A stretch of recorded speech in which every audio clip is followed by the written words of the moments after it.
Hello po mga kababayan, ako po si Joseph, isa po kong overseas Filipino worker na Executive Order 114 na pinag-utos ni Presidente Rodrigo Roa Duterte ang nagsasaad na kailangang gumawa ng paraan ang lahat ng mga government institutions upang mapauwi na sa probinsya ang mga nagsiuwi ang mga OFW at sila'y matulungan upang magkaroon ng bagong buhay at magkaroon ng bagong kinabukasan.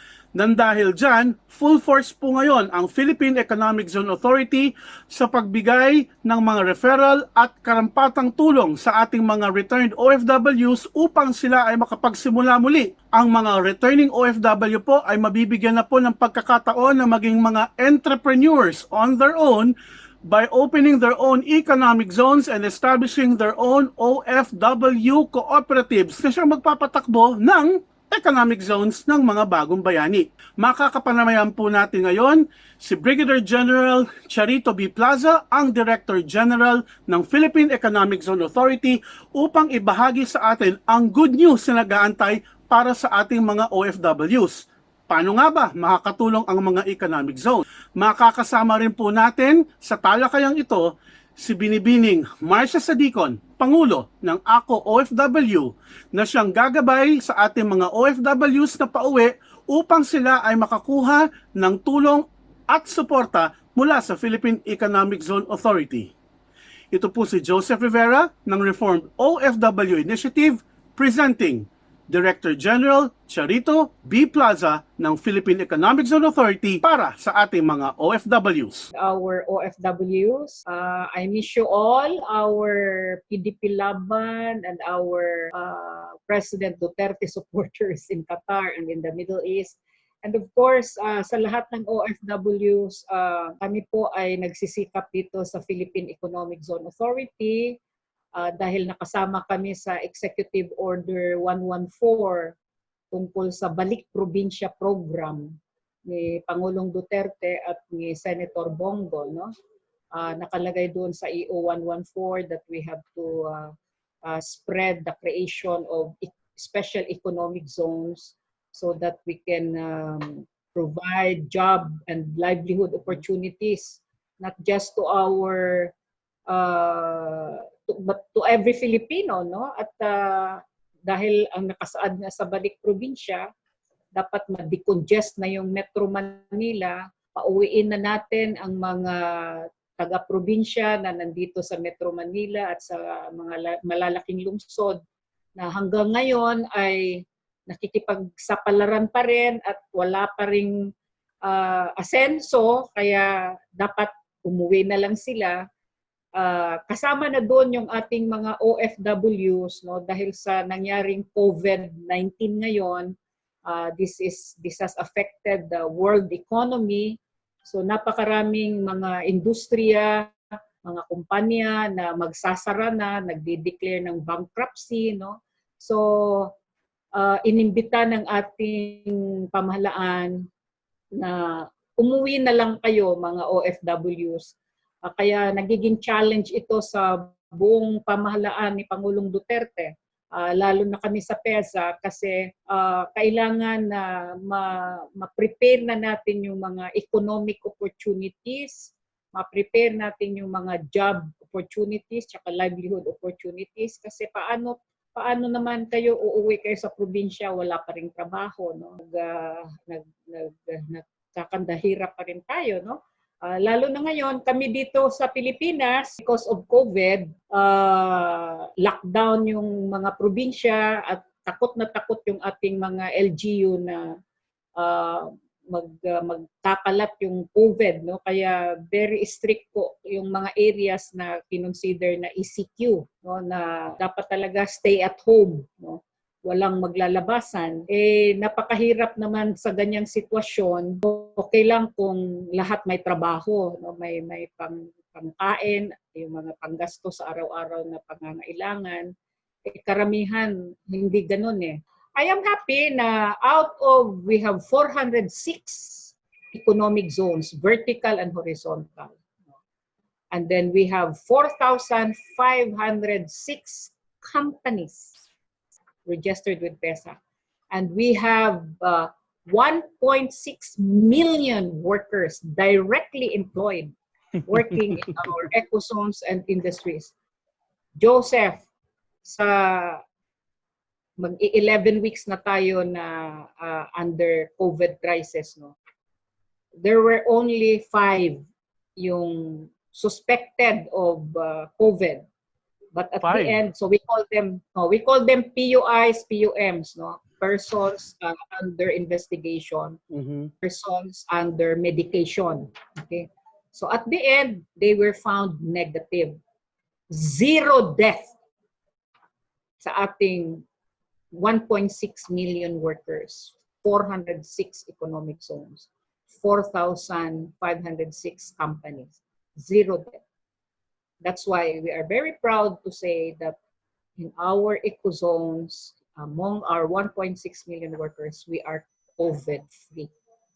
So ngayon, ang ating kongreso ay may mga bills ngayon tinatawag economic stimulus. Paano matulungan ng gobyerno na ma-restore, ma-rehabilitate, magiging vibrant, magiging normal naman yung ating mga industriya. This includes mga small and medium enterprises. So nag-submit tayo ng mga economic stimulus. Ito nga, in line with the Balik Probincya, so sinabi ko sumulat ako kay Senator Bongo na hindi successful kasi puro planning eh. Sa implementation, doon palagi tayo nagkukulang. So I recommended na why don't we inspire or motivate all the landowners para wala nang bakanting lupa. So nag-imbento kami sa PEZA ng different types of economic zone. Ito yung gagawin natin sa mga probinsya, sa mga munisipyo, kung ano yung potential economic zone, yun ang itatayo natin.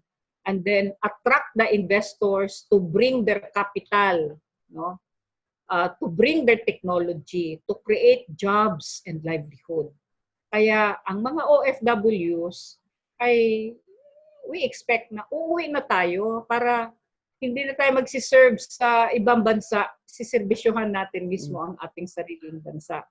Ayun nga po ma'am, yung importanteng tanong ngayon, ano po daw yung pwedeng maitulong? What does PEZA have to offer OFWs? Meron po ba tayong priority referrals for the returning OFWs? Ano po? Ngayon lang kasi na-promote ang PEZA. No? Kasi yung pinalitan ko dati na DG, she was here for 21 years. Hindi niya masyadong na-promote yung potentials ng PEZA, kung ano magagawa ng PEZA. No? Kaya nasasayangan ako dahil matagal na sana na marami tayong trabaho, marami tayong ecozone. No? So, kaya ang pinaglaban natin ngayon na kailangan ang mga probinsya, no, I have been going around, iniimbita ako ng mga provinces, ng cities, pinopromote natin na magtayo tayo ng ecozone sa bawat munisipyo, probinsya at lungsod. So, yan, kung ma-realize yan, ay talagang ang dami ng uuwi. Diba?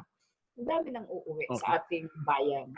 Sige. Ma'am, before I hand over the panel, no, kay Ms. Marcia Sadicon, yung ating president ng ACO OFW and also one of the top 100 most influential Filipinas in the world. So ma'am, can we request for pagka meron pong department na magre-refer ng pauwing OFW na skilled at qualified, saan sila pwede makipag-ugnayan? Puntahin mo dito sa PEZA. Sige po. Papuntahin mo dito sa PEZA para i-recommend ko sa ating mga industries. Sige po, ma'am. Okay, I'd like profiling, ano yung skills nila, then I will recommend them to our industries. I see. All right. At this point, I'd like to call on to join us si Ma'am Marcia Sadicon ng ACO OFW. Matagal na to, ma'am, na gusto makipag-ugnayan sa atin to provide us with the manpower skills, no, from overseas. Ms. Marcia, if you are now online, can you please, the DJ is now here with you. Hello, good afternoon, maayong hapon, DG. My God, From Jensen po ako. Oh, okay.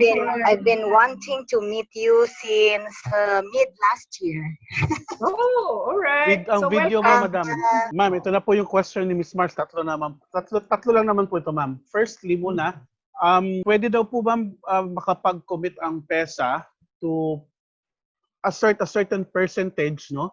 Doon sa mga returning OFWs, doon po sa yung ating mga household service workers, kung pwede silang matulungan to get at least, janitorial jobs and cleaning jobs, logistics, no? If they can be given that I-recommenda natin sila sa land bank. Kasi ang land bank ngayon, Jo, meron na siyang manpower agency.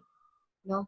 So yung mga casual, halimbawa yung mga encoders, no, mga clerks namin dito sa PEZA at sa mga government agencies and offices.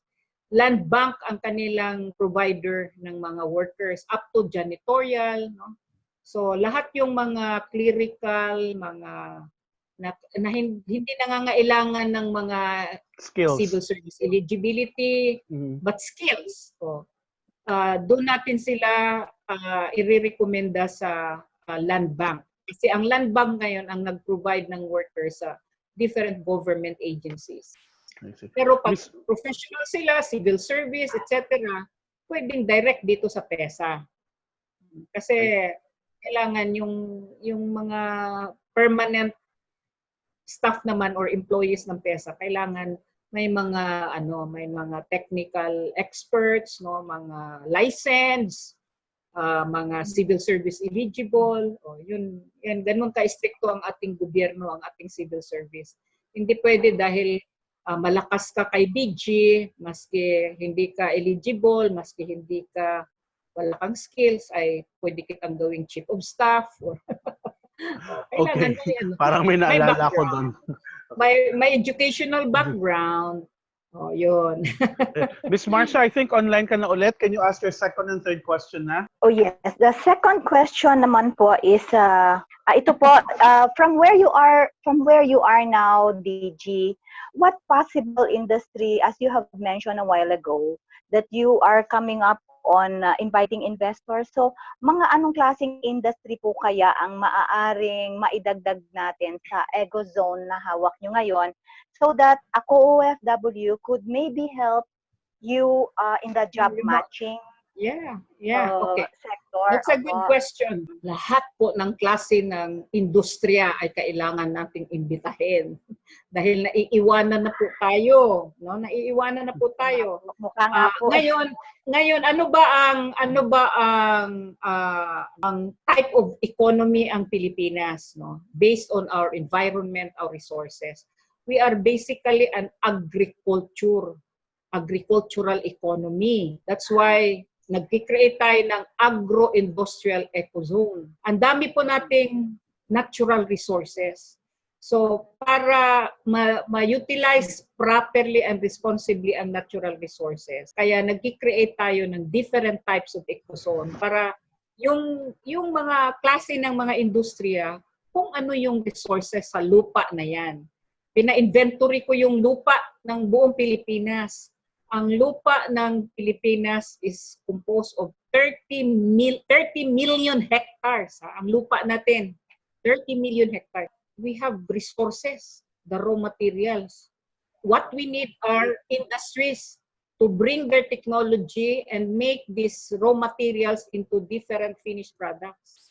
That's where we can actually utilize the skills of our OFWs having this kind of industry abroad.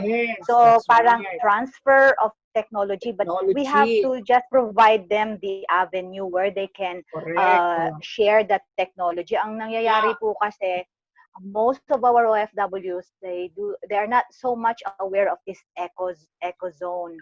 So maybe it's high time through a OFW and other advocates of OFWs, we can help you disseminate what programs you have for these highly skilled engineers that we have abroad to come home and transfer what they have learned to also. Ito pa, Mars. Daghan gid kayo in your mind karon, DG, no? Pwede natong i-organize as cooperatives ang ating mga OFWs. That's very good Kung sino suggestion. yung may mga lupa, let's make it as economic zone. Tapos ang may-ari ng economic zones yung cooperative ng OFWs. Kayo din ang mga workers, no? Kasi yung mga expertise nyo, mga technical, no? Kayo ang may-ari ng ecozone, kayo din ang trabahante sa ecozone, no? If you serve, or if you organize yourselves as the cooperative, no? Actually, So, ma'am, parang nababasa mo yung isip ko. Parang nababasa mo yung isip ko. It's my fourth question actually for the landowners na magkakatabi-tabi. Ito yung aking ano eh. Yes. Can PEZA assist in the relandscaping of the lands that our OFW owns into ecozone? Yes. But you have mentioned it before I even asked it. Oh, yes. So yun ang isang goal natin, Mars, na yung mga OFWs natin, pag-uwi ninyo, hindi lang yung mga technical expertise nyo, yung mga natutunan ninyo sa abroad, ang isi-serve natin sa ating bansa. At the same time, we will make our OFWs as entrepreneurs, as ecozone owners, ecozone developers, no? At the same time, sila din. So, yung mga magkakatabi na mga lupa, you form yourselves as a cooperative, i-register ninyo sa PEZA yung inyong lupa, no? Ang requirement namin, Miss Mars, pag agro-industrial and other types of ecozone, kailangan 25 hectares. Minimum po of 25. So, the bigger, the better. Para malagyan din ninyo ng magiging township siya, no? Merong area na doon ilagay ang mga planta. Meron din siyang commercial area para hindi nalalabas yung mga workers, mga investors kasi nandiyan na lahat sa commercial area. Tapos may mga condominium pa yun na i-rent ng mga investor para hindi na rin sila titira sa labas. So within the ecozone, nandiyan lahat. No? Town siya by itself. So napakagandang isipin kung ang may-ari ng ecozone ay mga OFW. Ang laki ng kita really nyo. Something that we can look forward to. Yes, But that's how good about news. the development of the area, DG? The development of the entire area, will it be assisted by PEZA? Yes. Siyempre, walang mga pera yung ating ganito yan. mga OFWs masyado. Ganito yan.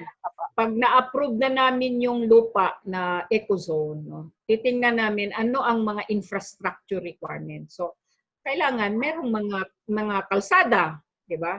So, doon natin, we will ask the DPWH kasi si DPWH member ng PEZA board. Ito yung mga ecozones natin. Kailangan ng mga kalsada, etc. etc. So, si DPWH ang gagawa niyan. Tapos, DOE, Department of Energy, member din ng PEZA board. Ito yung kailangan ng connection ng kuryente, itong ecozone na to. Okay? Yes. Tapos, tubig. No? Water so, system. Palagyan din natin ng water supply. Di ba? So, si government, both government at saka private, kasi isang magandang negosyo din to sa mga water provider, power provider, na sila ang exclusive mag-provide ng power at water doon sa economic zone. So, kung marami siyang industriya, di ba, maraming workers, maraming industries na nagpo-consume ng power, ng water, o di napakalaking business, di ba? Exclusive ang water and power. Ngayon, very inspiring naman, DG to. Napakaganda nito. Joseph, we have to promote this one. Kaya nga po, it's about time. First Very thing that timely. we should do, first thing that we should do, Mars, no, we'll make a memorandum of understanding. Gagawin natin yung inyong mga OFW organization na KAPIPS, Partner, PEZA, Investment Promotion Partners. So, KAPIPS ang tawag namin dyan. So, ano ang trabaho ni KAPIP? Two ways, no? They will market and promote PEZA, economic zone, the Philippines, to the whole world, no? So, they could either hold an investors forum. Sila ang mag-sponsor nito. Then, imbitahin nila kami to tell to the investors na ito yung mga incentives. Bakit magandang mag-invest sa Pilipinas, no? Sa PEZA economic. Okay. Another way is to market the Philippines, the ecozones, pwede rin ang ating mga ka-tips, pwede rin silang mag-organize ng delegation of investors. Dadalhin nila dito sa Pilipinas para makita nila mismo yung mga ecozones natin, and then makausap na nila yung mga ecozone developers or owners ng mga lupa na, okay, dito ko dadalhin, itatayo yung aking industriya, yung aking planta. So yun, two ways, either mag-organize ng investors forum to the country where our kapips are located, or mag-organize sila ng delegation of investors to come to the Philippines para makita na nila mismo outright kapag decide sila, okay, dito ko ilo-locate yung aking company, yung aking industry. Yun. Ang gandang proyekto, DG. Ang Yes, napakaganda and very we did that inspiring. last year. We did that already last year, Miss Mars. Oh. Nung Yun nagkaso ang- tayo. So, yun kailangan ang ginawa ni madugtungan pa yun. Joseph. Sige, Pag may magiging follow-up. busy tayo. Magiging busy and magkakaroon din ng positive impact ito sa ating mga OFWs who would decide to stay for good. Is it possible din po ba, DG, halimbawa, yung isang area, may mga private owners like the OFWs have bought that parcel of land, tapos adjacent to each other sila, but then, ang other side of the properties is a lumad-owned or yung ancestral land. Could that be integrated? Yes, you can integrate. Then, pwede kayong, yun nga, you form yourselves as a company.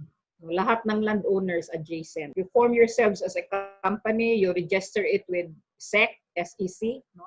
Or you form yourselves as a cooperative. No? So as Maganda ecozone siguro cooperative, owners, no? cooperative, you register it to CDA, Cooperative Development Authority, di ba? So yun, there are actually many ways. Pwede rin na, halimbawa, ayaw ipagbili ng may-ari ng lupa, yung adjacent ng lupa na proposed ecozone. Pwede rin i-lease, no? We will honor yung mga lease contract or lease agreement. Pwede din.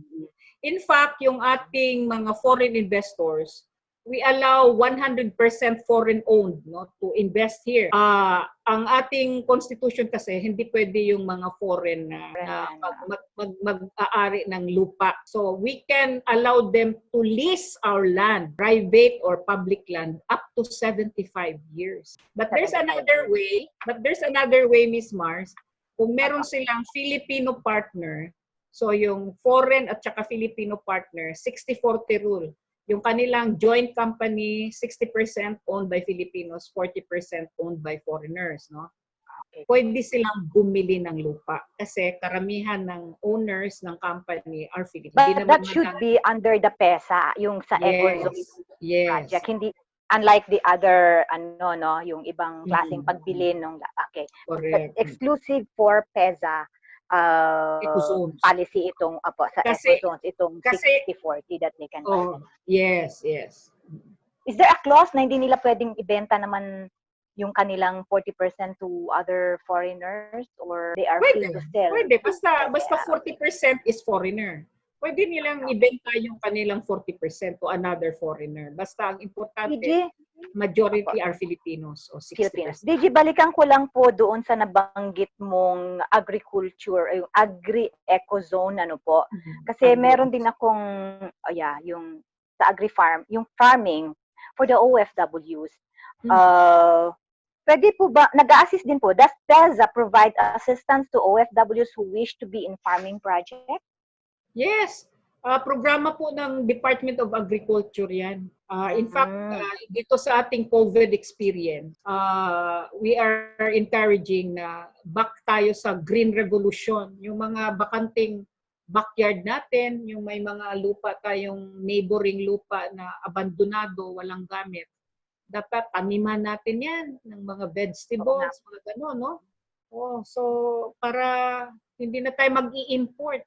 Kasi ngayon nga, pati vegetables, ini-import natin, karamihan. Rice, sugar, coffee, vegetables, fruits. Ang dami po, puro imported. Ang dami Now, we move forward po, DG, di ba? Nag-farming tayo. The produce is ready for harvest.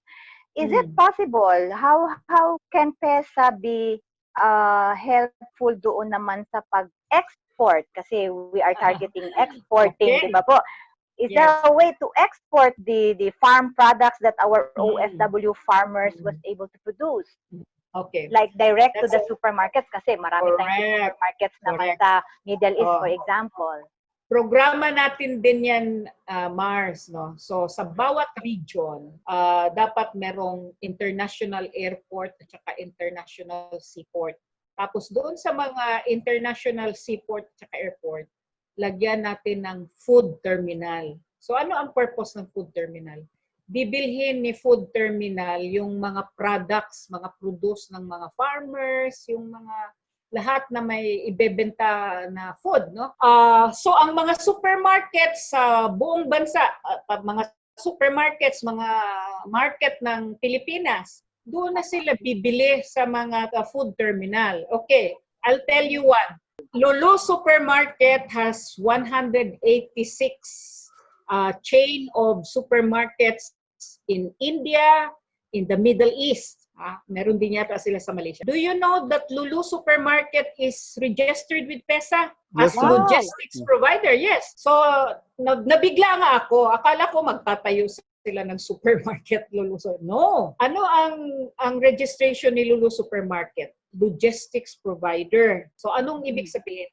Nagre-rent ngayon si Lulu Supermarket ng mga warehouses kasi bibilhin nila ang lahat ng produkto galing sa Pilipinas, from fruits to vegetables to lahat.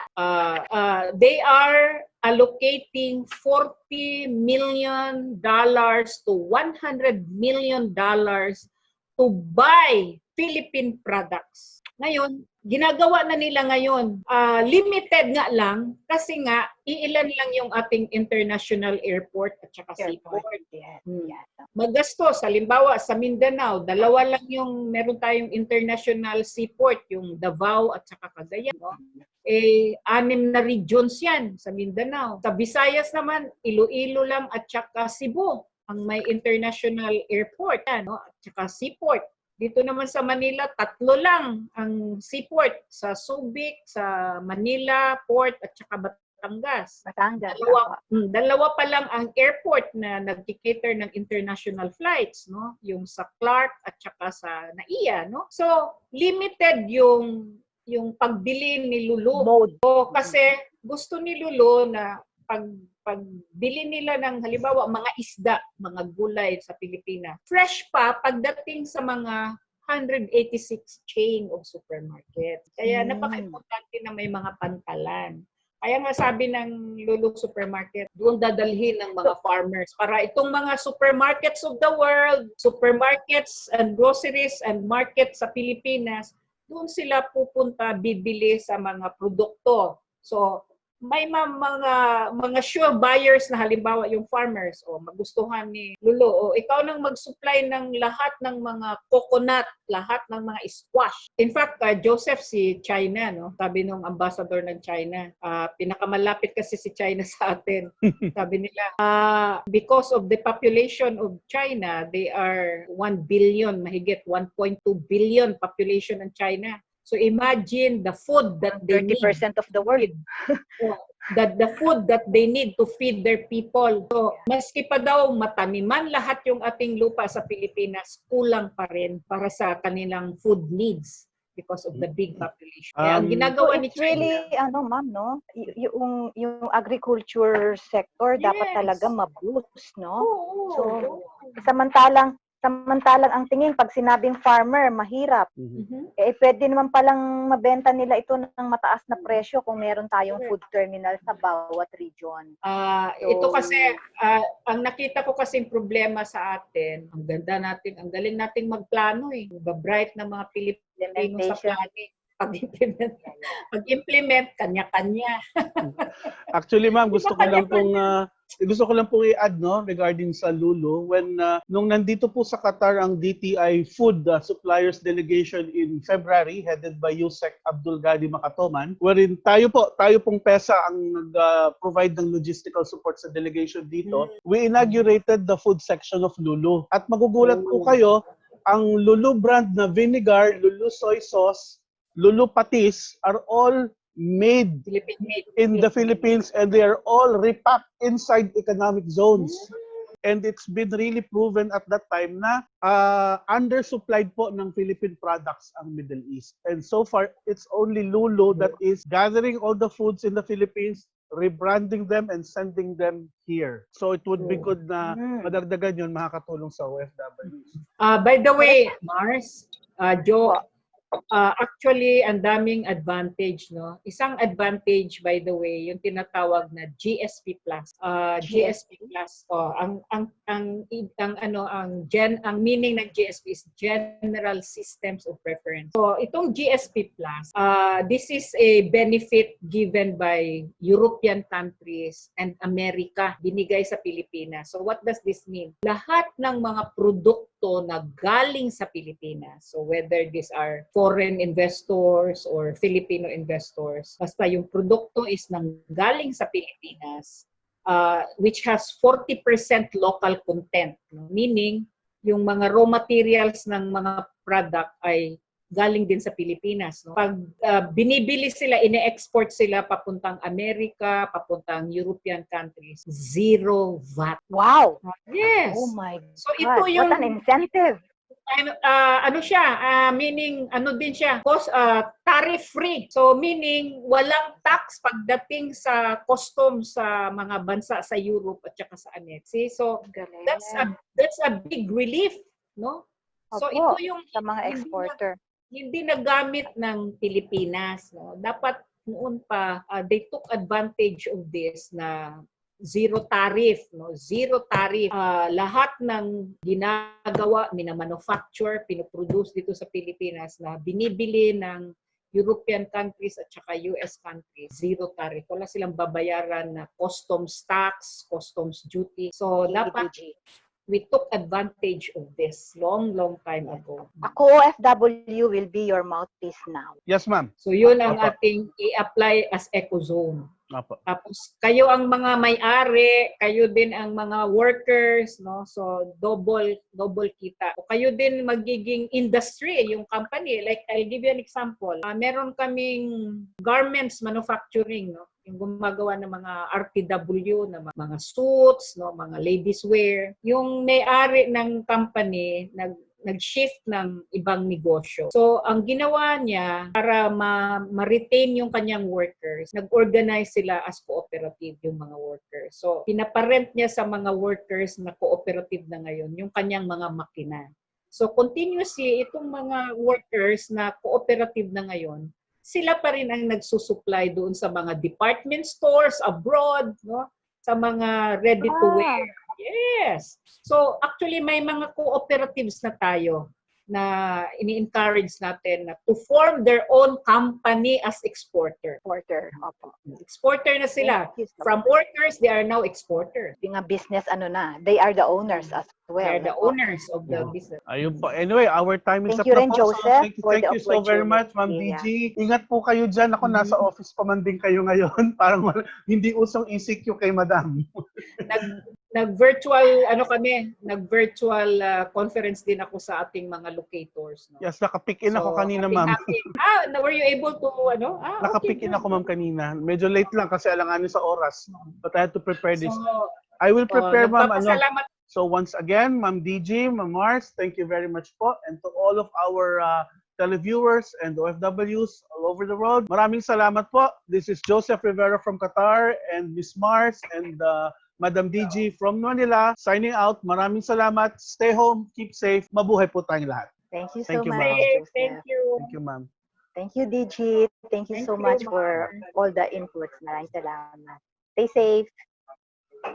At kung gusto nyong malaman pa ang mga iba't ibang klaseng operasyon at mga insentibo na binibigay ng Philippine Economic Zone Authority, abangan nyo lamang po ang susunod nating segment bilang part 2 ng ating panayam kay Brigadier General Charito Plaza. Maraming salamat po. And of course, my dear friends, if you'd like to have more informative videos, please don't forget to like and share this video and subscribe to my YouTube channel. Thank you very much.